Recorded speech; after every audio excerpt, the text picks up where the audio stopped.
Good day mga katambayan, ngayong araw pong ito ay may pupuntahan. Pupunta po tayo sa kabilang barangay sa Tulay Buhayin kasama ang sangguniang ng barangay Lipata para po sa gaganaping tree planting kasama ang ASI. Yan, mga grupo ng mga DNR. Ayan po, nagsimula na po kami magtanim dito sa barangay Tulay Buhangin. Yan po ang mga may sipag na sanggunian. Sangguniang barangay ng Tulay Buhangin. Yan, si Kagawad Aisa. Ayan. Biti ng Lipata. Yan, shout out. Sige, hukay.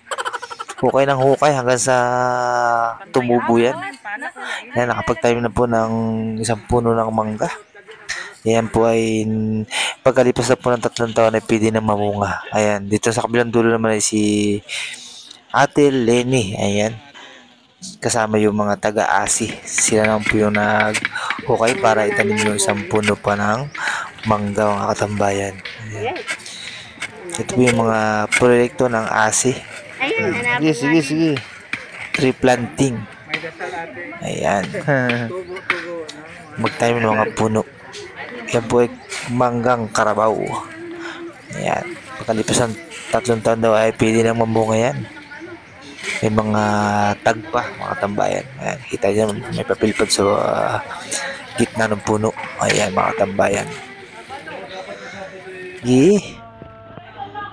Ayun, pagkatapos naman po itanim, lalagyan naman po ng ito, mga kayakas para iwas daw po sa hindi siya kainin ng baka or kambing kasi may mga alpasyatang kambing din eh. Ayan, para hindi siya makain or mainitan. Ayan. Sa kabilang kanto naman yan, sikap, naghuhukay. Yan po yung aming kapitan.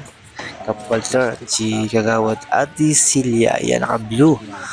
Yan, yung may hawak ng puno ay taga-asi din yan. Yan, tatanim na po doon sa hukay. Yan, puno pa rin po ng mangga. Madami po silang mga dala, yung mangustin, kape, tsaka rambutan, yung mga puno na itatanim, tsaka may mga sili, talong. Yan. Pagkatapos po dito sa Tulay Buhangin ay sa amin naman po, barangay sa Lipata, magtatanim. Yan. Sobrang basa. Ayan, sige. Tanggali ang supot at ibaon ang puno. Ayan. Hinugot na. Iyon o. Iyon mga katambayan. Ayan. At tatabunan na po yan. Ayan. Tumubo ka.